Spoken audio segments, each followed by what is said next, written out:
Good morning, students. Welcome to DSS online classes. In previous lecture, we have learned about dielectric constant, right? So dielectric constant, it may be defined as the ratio of external electric field to that of internal remaining electric field, right? External electric field जितनी होती है divided by remaining electric field कितनी बची electric field, right? इन दोनों के ratio को हम लोग डाइलेक्ट्रिक कांस्टेंट बोलते हैं, राइट? तो आज हम लोग को ये पढ़ना है कि उस डाइलेक्ट्रिक कांस्टेंट अगर हम लोग उस डाइलेक्ट्रिक मीडियम को किसी कैपेसिटर प्लेट के बीच में रखते हैं, फिल कर देते हैं, तो उसके कैपेसिटेंस पे क्या फर्क पड़ेगा, राइट? तो अगला टॉपिक है अपना capacitance of capacitor when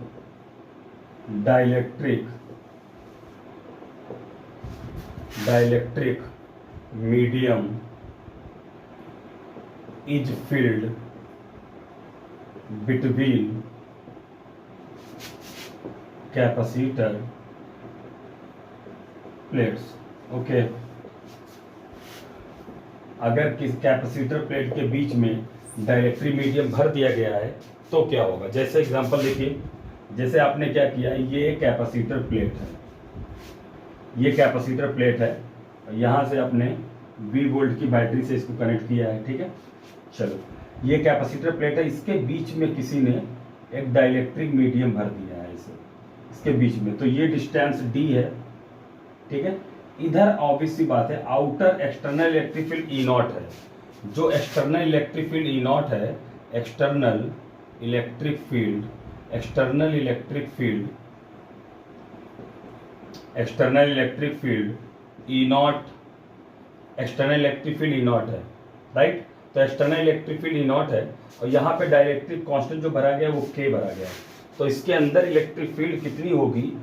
E naught by के टाइप की होगी, और वो ई नॉट होता है Q upon a epsilon not, right? Okay, तो इलेक्ट्रिक फील्ड बिटवीन प्लेट्स, अब इलेक्ट्रिक फील्ड बिटवीन प्लेट्स अगर हम बात करें, इलेक्ट्रिक फील्ड बिटवीन प्लेट्स के बीच जो इलेक्ट्रिक फील्ड आई है, E की वैल्यू वो ई नॉट बाई स्मॉल के होगी।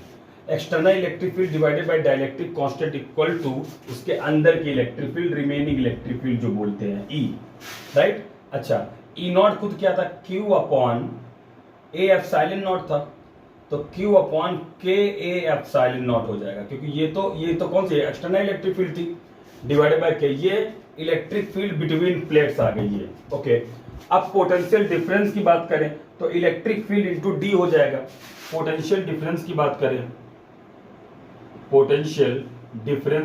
करें तो V की वैल्यू E इंटू डी होगा, तो E के प्लेस पे ये हो जाएगा Q अपॉन के ए epsilon not into small D, ये हो जाएगा पोटेंशियल। अच्छा, आप जानते हैं कि Q बाई वी C होता है, C इक्विवेलेंट, राइट? तो Q बाई वी यहां निकालें तो V की वैल्यू देखिए इतनी आ गई।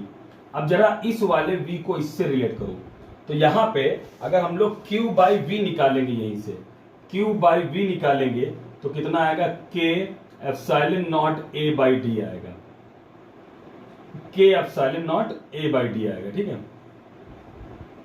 इन दोनों से निकाला, K epsilon not A by D आया, यही ना C होगा, C इक्विवेलेंट नया होगा, C उसके बीच का कैपेसिटेंस होगा।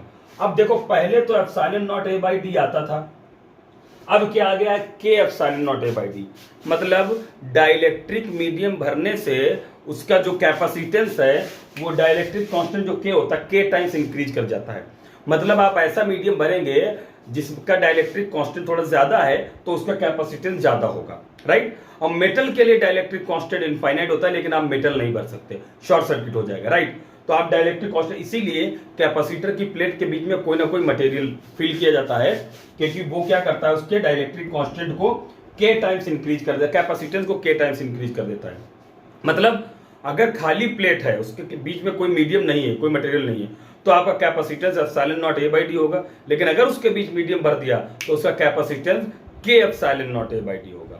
राइट, के टाइम्स इंक्रीज कर जाता है by inserting dielectric material between the capacitor plate comma its capacitance increases by K times, its capacitance increases by K times. Clear है इतना सब, ठीक है। लेकिन अब अगर कोई जिद किए कि नहीं हमें ये फुल्ली नहीं भरना, ये तो फुल भरा है, अब हमें पार्शियली फिल करना है, राइट, तब कैपेसिटेंस क्या होगा, एक चीज और देख लीजिए। अगर हम लोग when dielectric medium is filled partially, अब हम लोग अगला देख रहे हैं, तो ये तो आई होप समझ में आ गया होगा।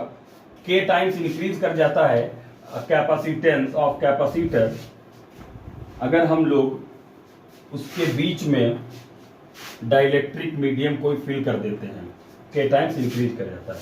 लेकिन इस बार मीडियम, अब अगला है अपना, अगला है capacitance of capacitor when dielectric medium is filled partially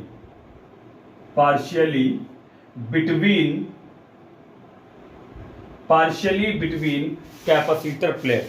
अगर हम लोग पार्शियली इसमें कैपेसिटर प्लेट में, जैसे मान लीजिए कुछ इस तरीके से, ये कैपेसिटर है, ये एक कैपेसिटर है, ठीक है, ओके, ये कैपेसिटर है, बाहर एक्सटर्नल इलेक्ट्रिक फील्ड रहेगी ई नॉट, अगर ये किसी बैटरी से कनेक्टेड है, ठीक है, और ये टोटल डिस्टेंस डी है। लेकिन अब हम लोग यहां पे एक स्मॉल टी विड्थ का मटेरियल भर दियो डाइलेक्ट्रिक मीडियम, राइट, जिसका डाइलेक्ट्रिक कांस्टेंट स्मॉल के है, ठीक है, जिसका डाइलेक्ट्रिक कांस्टेंट क्या है, स्मॉल के है। अब देखो जरा, अब यहां पे इधर इलेक्ट्रिक फील्ड अपनी ई नॉट होगी, ये ई नॉट होगी, बीच में ई होगी, राइट, तो एक्सटर्नल इलेक्ट्रिक फील्ड अभी भी कितनी है, एक्सटर्नल इलेक्ट्रिक फील्ड कितनी है, electric field E naught equal to अभी भी Q upon a epsilon naught आप बोल सकते हो, ई नॉट। और ये इलेक्ट्रिक फील्ड बिटवीन, डाइलेक्ट्रिक कितनी है, ई है, इलेक्ट्रिक फील्ड बिटवीन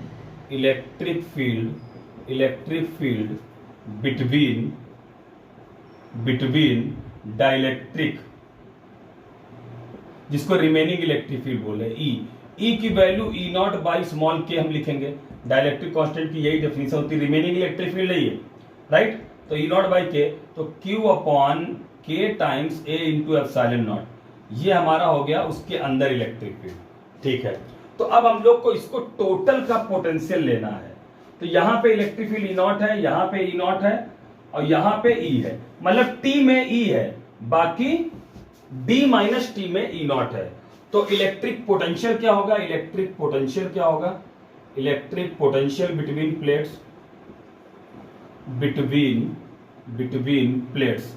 अब देखिए गौर सुनिएगा मेरी बात, यहां पे एक तो है ई नॉट, इधर है, डी माइनस टी में ई नॉट और टी में ई है, राइट, तो हम लोग ऐसे बोल सकते हैं E naught into D minus T plus E into T equal to V के बराबर होगा।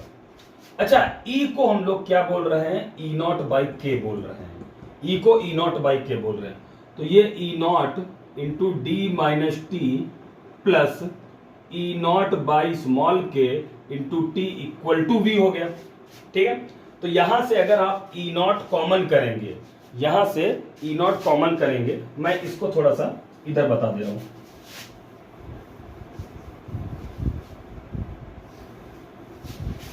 यहां से क्या कर रहे हैं हम लोग,